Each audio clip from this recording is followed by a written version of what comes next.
फर्जी सार शब्द को लेके, जो कि सतलोक आश्रम मैनेजमेंट हरियाणा ने परमपिता परमेश्वर सतगुरु रामपाल जी महाराज जी की आड़ में संगत में पाखंड फैला रखा है।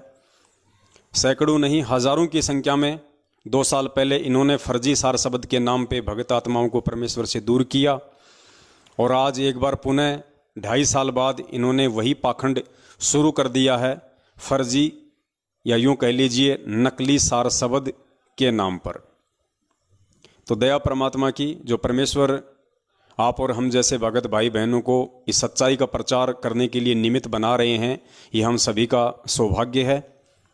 साथ में दास छोटा सा जिक्र करना चाहेगा, क्योंकि जैसे जैसे ये सच्चाई संगत में बढ़ रही है, दिन दोगुनी रात चौगुनी वृद्धि कर रही है, भगत भाई बहन सच्चाई से रूबरू हो रहे हैं। सतलोक आश्रम मैनेजमेंट हरियाणा के द्वारा सन 2015 से गांव-गांव, नगर-नगर, देश विदेश में लगभग 500 से ज़्यादा राशन की दुकान की तरह खोले जा चुके फर्जी नामदान केंद्रों से सावधान हो रहे हैं। वो केवल गुरुदेव का इंतज़ार कर रहे हैं और तब तक उनके सत्संगों को ही आधार बना रहे हैं, सत्संग ही सुन रहे हैं। और हजारों की संख्या में भगत आत्माओं ने सत्य से परिचित होकर इन काल प्रेरित लोगों को, जिन्होंने पूज्य गुरुदेव सतगुरु रामपाल जी महाराज जी की आड़ में भोले भगत समाज से ज्योति, पाठ, दान, 10वां अंश या अन्य प्रकार का जो पैसा ठगने का तरीका अपना रखा है, उससे भी लोग सावधान हो रहे हैं, सचेत हो रहे हैं, और अब इन लोगों को पैसा देना लगभग बंद कर दिया है।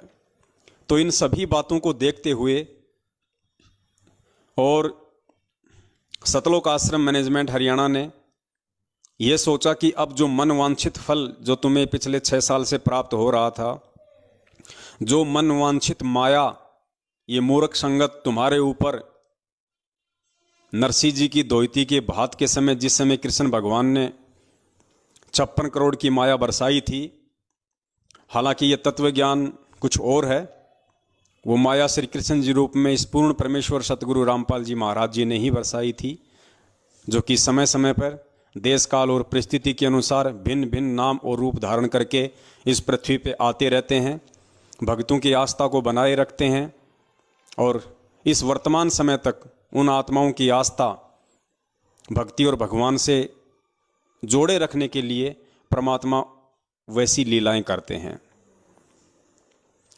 तो इन लोगों को अब इतनी ज़्यादा चिंता हो गई है कि संगत अब तुम्हारे हाथ से निकलने वाली है, और लगभग निकलती ही जा रही है।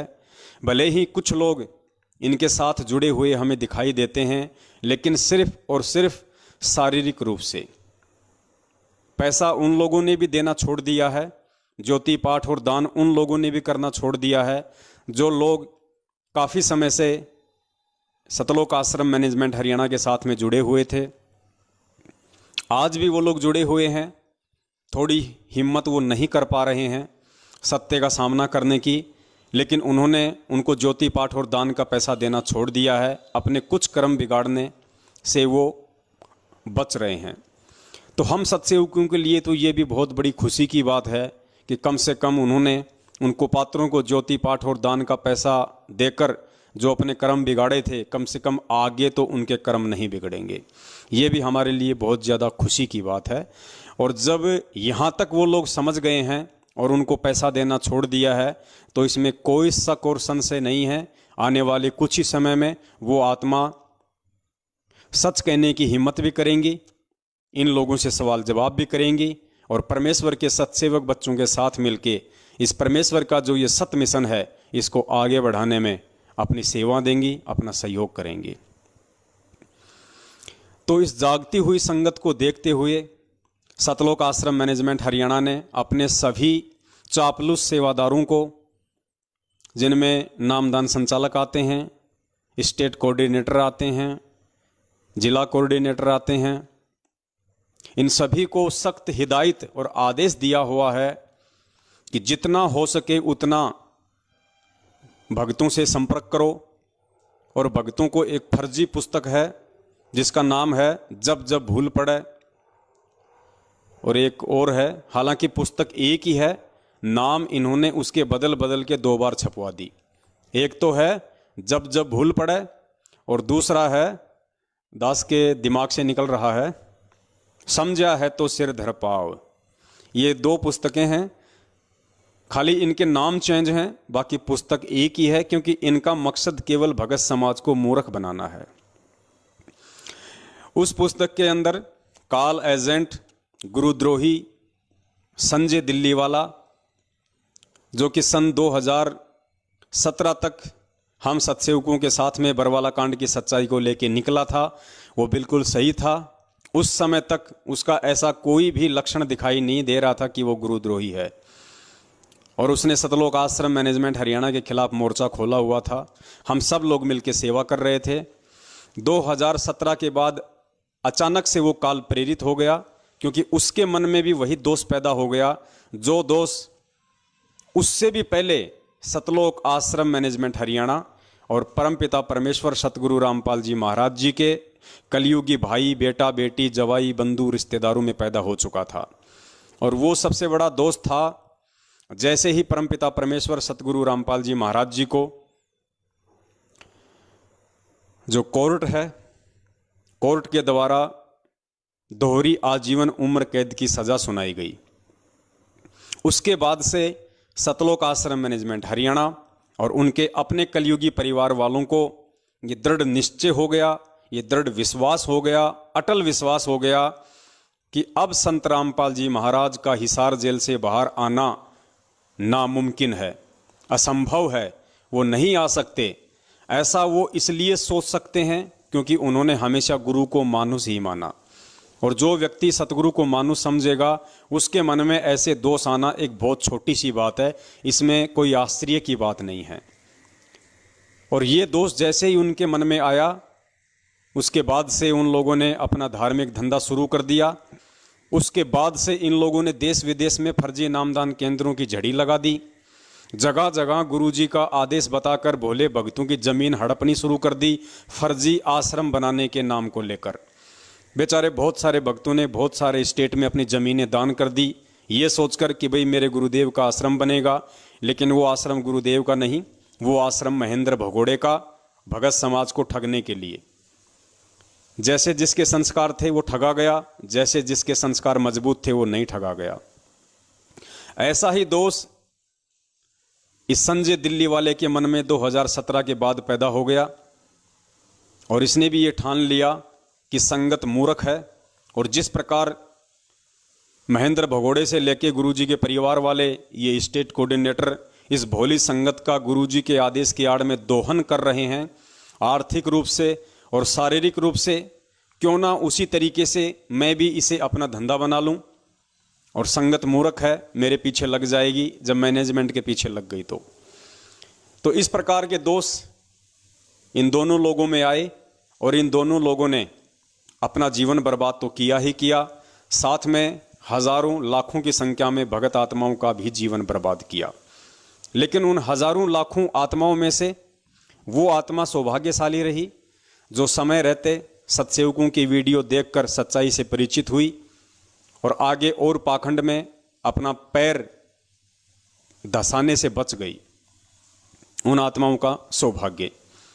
तो वर्तमान में ये सतलोक आश्रम मैनेजमेंट हरियाणा तरह तरह के फर्जी हथकंडे अपना रहा है, घटिया नीतियां और चाल चल रहा है। सभी फर्जी नामदान संचालकों, स्टेट कोऑर्डिनेटरों, जिला कोऑर्डिनेटरों या और भी जो इन्होंने ब्लॉक स्तर पे, गांव स्तर पे जितने भी अपने चमचे पाल रखे हैं, उन सभी को सख्त हिदायत दी हुई है। जिस प्रकार काल भगवान ने दुर्गा को सख्त हिदायत दी थी कि मेरा भेद यदि किसी को बता दिया तो मुझसे बुरा कोई नहीं होगा। तो इसी प्रकार सतलोक आश्रम मैनेजमेंट हरियाणा के द्वारा इन सभी चमचों को सख्त हिदायत दी हुई है कि जितना हो सके उतना भक्तों को गुमराह करो, भक्तों को धोखे में रखो, भक्तों को ये बरगलाओ और जा जाकर ये संदेशा दो कि पवन दास की तरफ से जो भी ऑडियो वीडियो या तुम्हारे मोबाइल पे डायरेक्ट जो मैसेज आता है, तुम लोगों ने उस मैसेज को खोल कर भी नहीं देखना है, वरना तुम्हारा नाम खंड हो जाएगा। पुण्यात्माओं, सेम टू सेम वही कहानी चल रही है जो कहानी बरवाला कांड से पहले ये दुनिया भर के नकली संत और महंत अपनी संगत को कहा करते थे, अपने अज्ञान की पोल खुलती हुई देखकर। क्योंकि पूज्य गुरुदेव जी इन्हीं के सत्संगों को आधार बनाकर, इन्हीं के द्वारा लिखित पुस्तकों को आधार बनाकर सार्वजनिक तौर पे टीवी चैनलों पे और अपनी पुस्तकों में लिख लिख के भगत समाज को आगाह कर रहे थे कि भाई ये जितने भी संत महंत शंकराचार्य हैं, तुम्हारे जो गुरुजी हैं, ये तुम्हारा जीवन बर्बाद कर रहे हैं, ये तुम्हारे जीवन के नाशक हैं, तुम इनसे बाहर निकलो और सच्चाई ये है जो मैं बता रहा हूँ। तो इन संतों को चिंता हुई, इन्होंने अपनी संगत को ये सख्त हिदायत दे दी कि कोई भी भगत गुरुदेव का नाम लेकर कि रामपाल का ना तो कोई सत्संग सुनेगा, ना रामपाल के द्वारा लिखी गई कोई पुस्तक पढ़ेगा, वरना वो हमारे से दूर हो जाएगा, उसका नाम खंड हो जाएगा।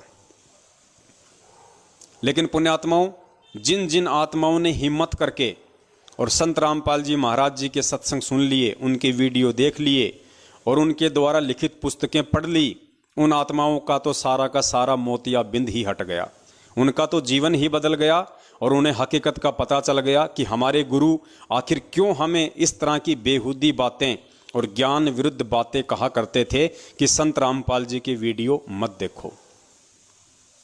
पुण्यात्माओं, परमपिता परमेश्वर जी कहते हैं कि पुण्यात्माओं, कहे कबीर सोए जन मेरा, जो नीर खीर का करे निवेरा। परमेश्वर का बच्चा, परमेश्वर का हंस, परमेश्वर का भगत, परमेश्वर से प्राप्त तत्व ज्ञान आधार से इस कदर पारखी हो जाता है, इस कदर विद्वान हो जाता है कि उसको दुनिया का कोई भी व्यक्ति भ्रमित नहीं कर सकता, जो अच्छे से संत रामपाल जी महाराज जी के सत्संगों से, उनके विधान से, उनके ज्ञान से परिचित हो जाता है।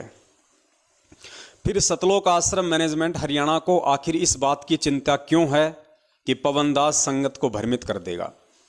क्या संत रामपाल जी महाराज जी का ज्ञान इतना कमजोर है? क्या संत रामपाल जी महाराज जी का ज्ञान इतना पावरलेस है जो कि उनके सत्संग सुनने के बाद भी और सारे उनके द्वारा दिखाए गए शास्त्रों से उन प्रमाणों को देखने के बाद भी यदि कोई भगत पवन दास का वीडियो देख लेगा तो वो संत रामपाल जी महाराज जी से दूर हो जाएगा? यानी सतलोक आश्रम मैनेजमेंट हरियाणा खुद अपनी नालायकी के चलते, अपनी अज्ञानता के चलते, अपनी मंदबुद्धि के चलते पवन दास के वीडियो को सतगुरु रामपाल जी महाराज जी के सत्संगों से सर्वश्रेष्ठ साबित कर रहा है कि पवन दास का वीडियो देखने के बाद आप लोग संत रामपाल जी महाराज जी से दूर हट जाओगे। यानी ये नालायक, ये कलयुगी गधे अपने गुरुदेव के सत्संगों को मुझ 2 कौड़ी के पवन दास के वीडियो से नीचा साबित करने में भी कोई कसर नहीं छोड़ रहे। जबकि गुरुदेव तो स्पष्ट कहते हैं कि बच्चों, जब तक तुम दूसरों के पैकेट में रखे माल को चेक नहीं करोगे तब तक तुम असली और नकली की पहचान कैसे करोगे? गुरुदेव ने हमें सबसे पहले दूसरों के वीडियो दिखाए, दूसरे संतों के सत्संगों से हमें रूबरू करवाया, उनके सत्संग हमें सुनाए अपने सत्संगों में बीच बीच में।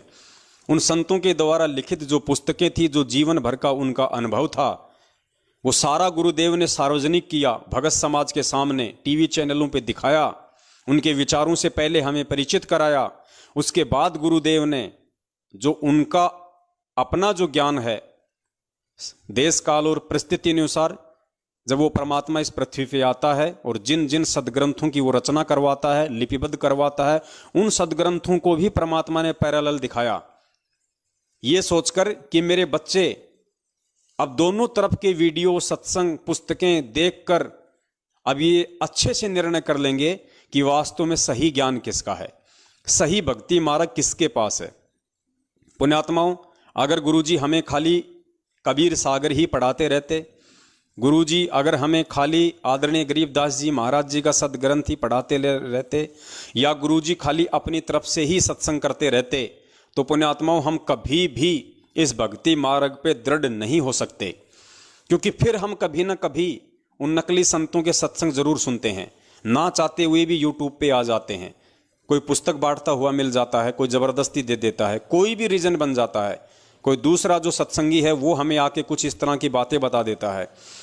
तो यदि हम दूसरी तरफ की बातें नहीं सुनेंगे पैरेलल, और यदि हमें गुरुजी उन संतों की पुस्तकें और उनके सत्संगों से परिचित नहीं करवाते, तो ऐसी स्थिति में जब अचानक से हम किसी के दूसरे के सत्संग देखते हैं, वीडियो देखते हैं, उनकी पुस्तकें पढ़ते हैं, तो जाहिर सी बात है मन में शंका पैदा होना लाजमी है। तो पुण्यात्माओं, सतलोक आश्रम मैनेजमेंट हरियाणा यदि सत्य है, यदि वो सही है, यदि वो बिल्कुल सोने की तरह 24 कैरेट खरा है, तो उसको डर किस बात का है? वो बार बार हर बार यही दबाव भगत समाज पे क्यों डालता है कि पवन दास का कोई ऑडियो वीडियो नहीं देखना? ऐसा क्या है पवन दास के ऑडियो वीडियो में कि पवन दास के जिसने सत्संग देख लिया उसका नाम ही खंड हो जाएगा? तो जाहिर सी बात है, तुम लोगों को इस बात का कैसे मालूम पड़ा कि पवन दास के वीडियो यदि कोई देख लेगा तो उसके नाम खंड हो जाएगा? इसका मतलब तुम पहले पवन दास के वीडियो देख चुके हो, और देख चुके हो तो जाहिर सी बात है सबसे पहले तो तुम लोगों का नाम खंड हो चुका है, और जिसका नाम खंड हो चुका है वो फिर उआबाई ही बकेगा, वो फिर बकवाद घड़ेगा। तो पुण्यात्माओं, डरो मत, घबराओ मत। आप उस परमपिता परमेश्वर बंदी छोड़ सतगुरु रामपाल जी महाराज जी के संतान हो, आप उनके वंश हो, आप उनके अंश हो, और कहते हैं निर्विकार निर्भय तू ही और सकल भयमान, सब पे तेरी साहिबी तुझ पे साहिब नाय। हमारा परमेश्वर, हमारा सतगुरु निर्विकार है, निर्भय है, उसको किसी प्रकार का कोई डर नहीं है। तो पुण्यात्माओं, हम उस निर्विकार और निर्भय सतगुरु देव जी के बच्चे हैं, उनके भगत हैं, और कहते हैं कि बाप के थोड़े बहुत गुण तो उसके बच्चों में भी आ ही जाते हैं। तो आप डरे ना, आप घबराए ना।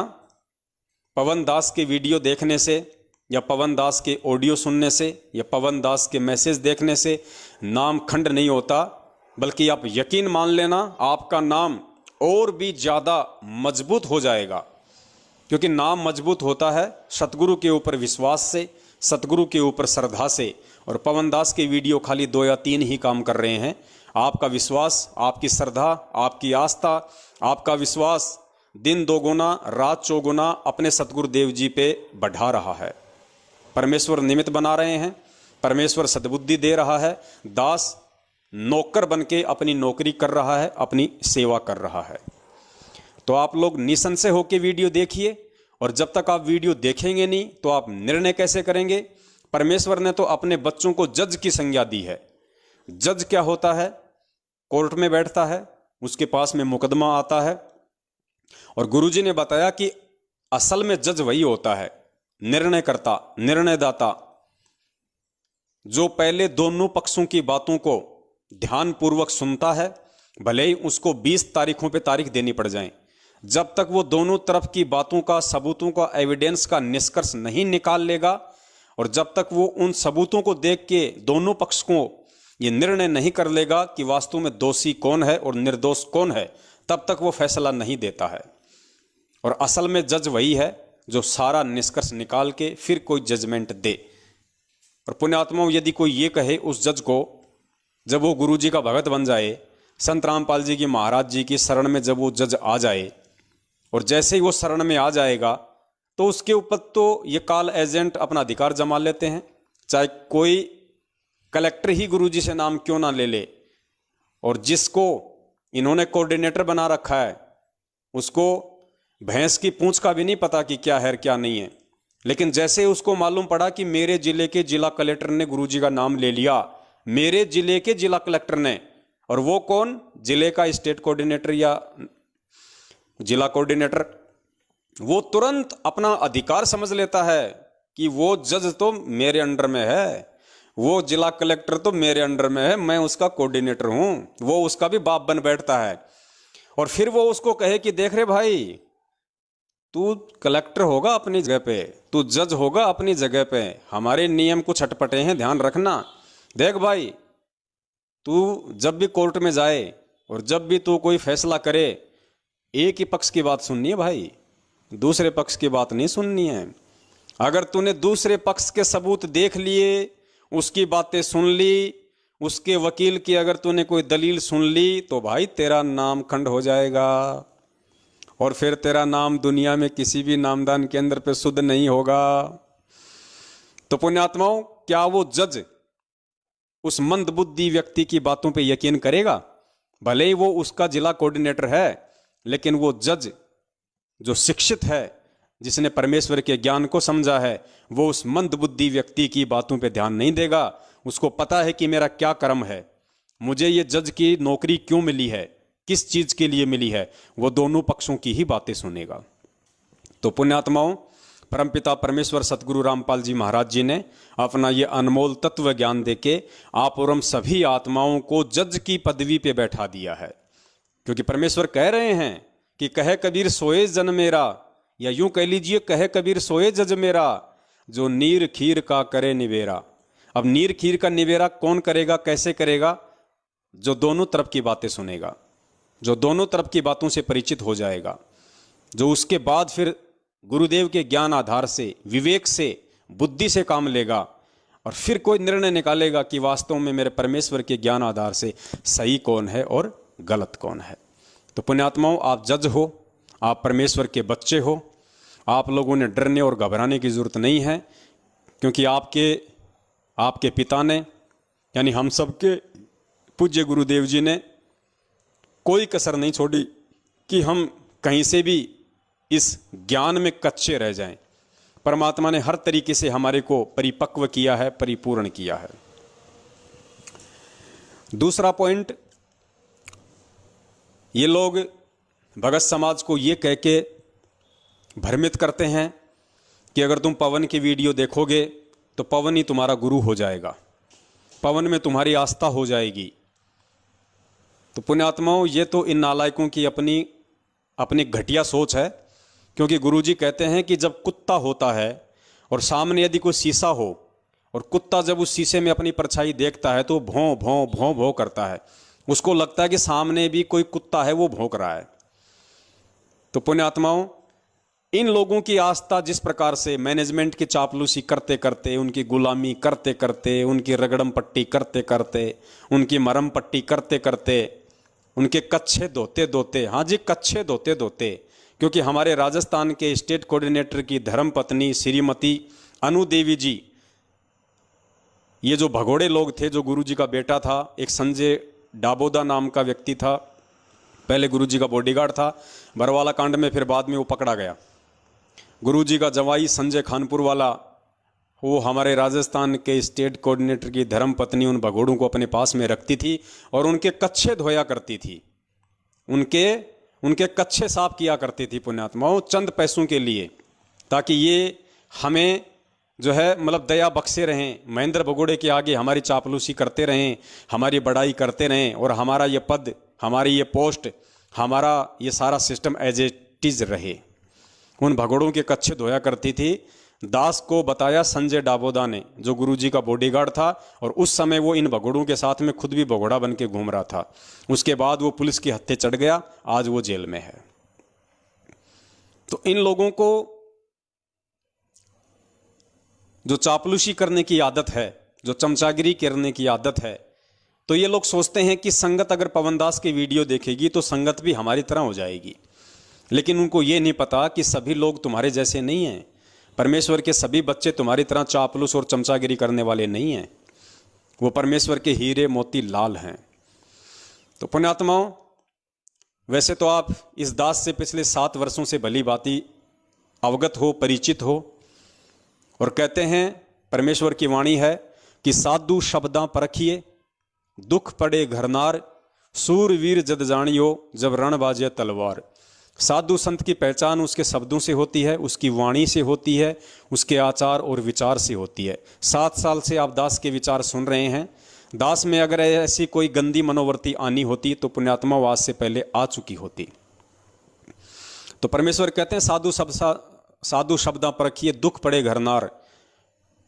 जो स्त्री होती है उसकी पहचान जब उसके पति पे या उसके परिवार पे जब कोई संकट आता है, उस समय वो कैसा उसके साथ में व्यवहार करती है, वो घर को छोड़ के अपने मायके भग जाती है, उस समय उसकी पहचान होती है कि वास्तव में वो उसकी पत्नी है, उसकी संगनी है, उसकी अर्धांगिनी है, उसकी असल में जीवन साथी है या नहीं है।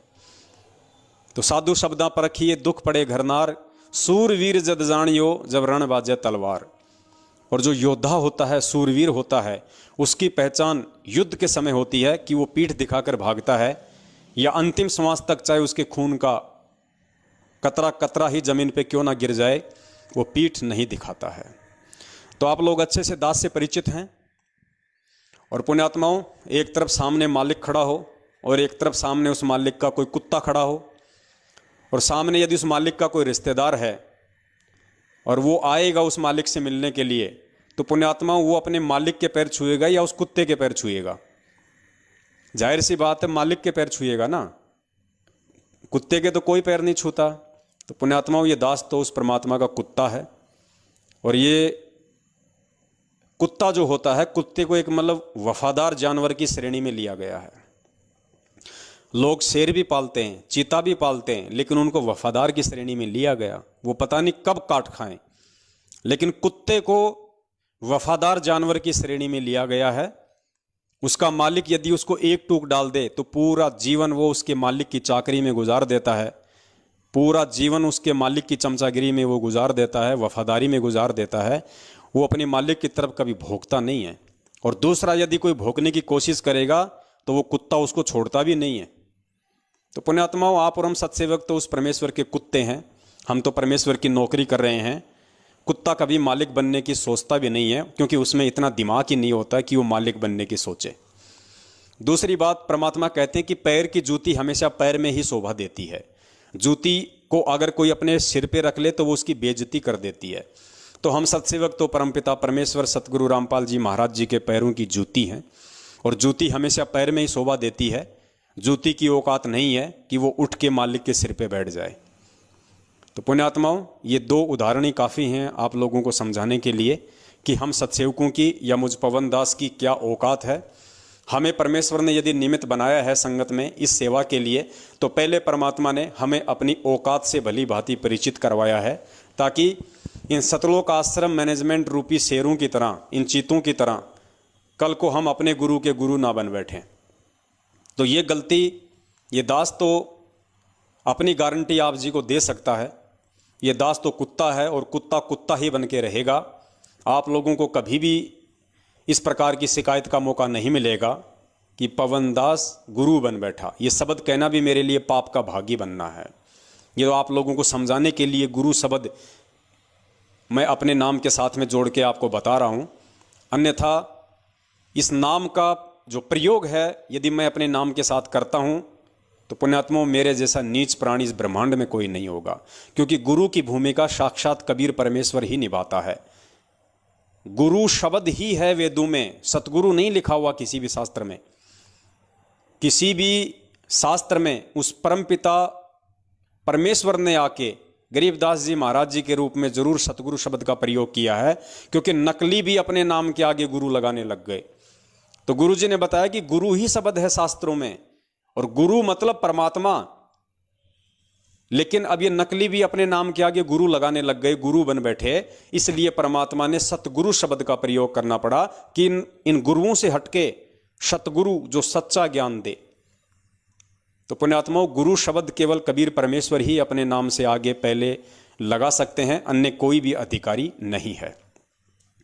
तो बीच बीच में छोटी छोटी शंकाएं ये काल एजेंट हमारे भगत भाई बहनों के दिलो दिमाग में पैदा कर देते हैं कि भाई कहीं ऐसा न हो कि आगे चल के ये पवन दास भी संजय की तरह हो जाए और हम लोग भी कहीं ना घर के रहें ना घाट के रहें। पुण्यात्माओं, एक सेकंड के लिए मान लीजिए, ये भी मैं आपको ऑप्शन दे देता हूँ। एक सेकंड के लिए आप मान लीजिए कि आज तक आपको पवन दास बिल्कुल 100% सही दिखाई दे रहा है, और कल यदि पवन दास उस नालायक संजय की तरह हो भी गया किसी कारण से, तो पुण्यात्मा उसी समय आपने इस गधे का साथ छोड़ देना है। उसी समय आपने इस कुत्ते की संगति को बिल्कुल त्याग देना है। आपकी और हमारी कोई रिश्तेदारी नहीं है। आप यदि कल को गुरुजी के ज्ञान विरुद्ध चलोगे तो ये पवन दास आपको तुरंत लात मार देगा। लात मारने का मतलब तुरंत त्याग देगा। मेरा आपसे कोई रिलेशन नहीं है, मुझे आप नहीं चाहिए, मुझे परमात्मा चाहिए। मैं तो उस परमेश्वर का कुत्ता बन के अपना शिष्य धर्म निभा रहा हूँ, आप लोगों को सच्चाई से परिचित करवा रहा हूँ। बाकी मुझे अच्छे से पता है कि आप लोग ना ही तुम मेरी कोई पेंसिल बांधने वाले, ना ही आप लोग अपनी भक्ति में से मुझे कोई भक्ति देने वाले, ना आप मुझे कोई सतलोक पहुँचाने वाले, ना आप मेरा कोई अच्छा और ना आप मेरा कोई बुरा करने वाले। मैं तो अपनी सेवा कर रहा हूं। और जिस रोज मुझे लगेगा कि ये भगत परमेश्वर के ज्ञान के विरुद्ध चल रहा है, जैसे मैनेजमेंट चला, दास ने तुरंत लात मार दी उनको, तुरंत उनका साथ छोड़ दिया। कोई रिश्तेदारी नहीं भाई हमारी रिश्तेदारी केवल परमपिता परमेश्वर सतगुरु रामपाल जी महाराज जी से है। तो कल को यदि आपको ऐसा लगता भी है कि पवनदास, देखो उसमें कोई प्रमाण होना चाहिए, उसमें कोई सबूत होना चाहिए। ऐसे नहीं कि किसी ने भी कह दिया और आपने मान लिया। अच्छी तरीके से देखो पहले कि कहाँ बोला उसने, क्या बोला उसने, दिखाओ हमें, कोई सबूत दो। उसके बाद पुण्यात्माओं ये साबित हो जाए कि पवनदास वास्तव में गुरुद्रोही या गुरु विमुख वाली राह पे निकल पड़ा है, पुण्यात्मा उसी समय लात मार देना तुरंत इस दास को, उसी समय तुरंत। अगर नहीं मारोगे तो तुम मरोगे। फिर ध्यान रखना इस बात का। दास हर तरीके से आप लोगों को खुला छोड़ के चलता है। मैनेजमेंट की तरह मेरा काम किसी को डराना, धमकाना या बांध के चलना नहीं है। लेकिन आपने जब तक पवनदास की संगति की है, साध संगति की है, और उन साध संगतियों में यदि पवनदास बिल्कुल गुरु जी के ज्ञान आधार से चल रहा था, तो उस साध संगति में आपको कोई नुकसान नहीं हुआ, आपको लाभ ही मिला है। वो लाभ सदा आपके साथ रहेगा। आपका गुरु जी के ज्ञान और गुरु जी के ऊपर आपका विश्वास ही बढ़ा है। लेकिन जैसे दास किसी गलत राह पे चले, उसके बाद तुरंत दास को छोड़ दो, तो इसमें नामखंड होने वाली कौन सी बात है भाई? जब तक वो सही था तब तक हम उसके साथ में थे, जब वो गलत हो गया हमने उसका साथ छोड़ दिया। अब इसमें नामखंड वाली कौन सी बात है? तो पुण्यात्मा, ये कुछ बातें हैं, ये हम लोगों ने ध्यान रखनी चाहिए। ये छोटी छोटी बातें हैं कॉमन सेंस की। तो चलो अब हम शुरू करते हैं आज का जो हमारा साध संगति का पार्ट 3 भाग 3 फर्जी सार शब्द के ऊपर आज हम उसकी शुरुआत करते हैं। उसके लिए सबसे पहले हम परमपिता परमेश्वर सतगुरु रामपाल जी महाराज जी का ये छोटा सा सत्संग सुनेंगे। मुश्किल से 1 मिनट का है, जिसमें परमात्मा हमें आदेशित कर रहे हैं कि पुण्यात्माओं, जब तक हम विद्वान नहीं बनेंगे, जब तक हम ज्ञानी नहीं बनेंगे, तब तक हमें कोई भी इस भक्ति मार्ग और गुरु जी से भ्रमित कर देगा। तो गुरु जी कह रहे हैं कि बच्चों, मेरा मकसद ये सत्संग करने का कोई राम कथा सुनाना नहीं है, मेरा मकसद है तुम्हारे को विद्वान बनाना। अब पुण्यात्माओं, आज संगत में यदि कोई सत्य की राह पे चलना शुरू कर देता है, कोई नीर खीर का निवेरा करना शुरू कर देता है, कोई किसी भगत भाई बहन के विचारों से प्रभावित हो के सत्य की राह को चुन लेता है, तो ये काल प्रेरित लोग, क्योंकि इनका तो मकसद ही जीवात्माओं को नीचे नरक लोक में ले जाना है, उनको भ्रमित करना है कि कहीं ये सच्चाई से परिचित न हो जाएं, कहीं ये मर्यादाओं में रह के भक्ति ना कर ले। काल की तरफ से इनकी तो ड्यूटी ही ये लगी हुई है। तो ये तुरंत उसको कह देंगे कि तेरा तो नाम खंड हो गया, तू तो ज़्यादा ज्ञानी बन गया, गुरु से भी ज़्यादा ज्ञानी बन गया क्या, गुरु से भी ऊपर हो गया क्या। अरे गुरु का ज्ञान सुन के यदि कोई स्वयं ज्ञान को आधार बना रहा है, या गुरु के ज्ञान आधार से अपने भगत भाई बहनों को जो थोड़े बहुत मंद बुद्धि हैं, जो इतने सत्संग नहीं सुन पा रहे हैं, यदि उनका शंका समाधान कर रहा है, उनकी किसी शंका का निवारण कर रहा है, तो उसमें ज्ञानी बनने वाली कौन सी बात हो गई, उसमें गुरु बनने वाली कौन सी बात हो गई। अरे परमात्मा अगर हमें ज्ञानी नहीं बनाएगा और यदि हम अज्ञानी ही रहेंगे, तो हम कैसे भक्ति और भगवान पे विश्वास करेंगे? हमें तो कोई भी जो है भ्रमित कर देगा। तो ज्ञानी तो खुद हमें परमात्मा बनाने ही आया है। तीन युगों से हम ज्ञानी तो नहीं थे, तभी तो हम धोखा खा रहे थे। अब परमेश्वरी सत्संग में क्या कह रहे हैं? तो पुण्यात्मा, उसके बाद आपको घबराना नहीं है, चाहे आपको कोई कुछ भी कहे। वो काल प्रेरणा से आपको तोड़ने की कोशिश कर रहा है। हमने विद्वान बनना पड़ेगा, हमने ज्ञानी बनना पड़ेगा।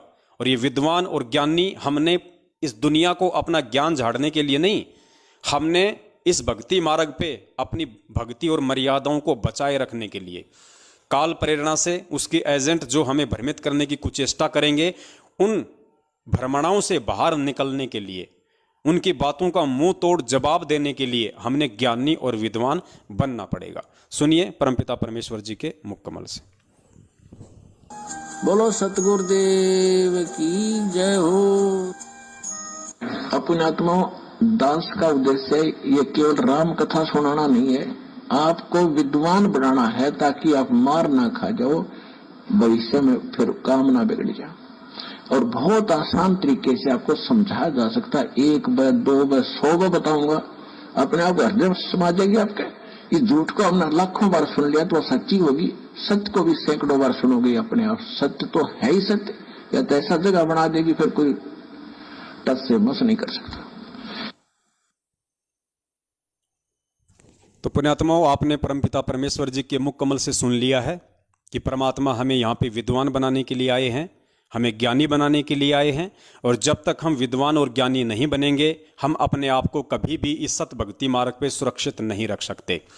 जैसे आज सतलोक आश्रम मैनेजमेंट हरियाणा हमें कदम कदम पे भ्रमित कर रहा है, हमसे कुकर्म करवा रहा है, गुरुदेव के ज्ञान विरुद्ध भक्ति क्रियाएं करवा रहा है, ऐसे फिर हमें कल को कोई दूसरा खड़ा हो जाएगा, वो करवाएगा, परसों कोई तीसरा काल एजेंट खड़ा हो जाएगा, वो करवाएगा, फिर हम कैसे सतलोक जाएंगे।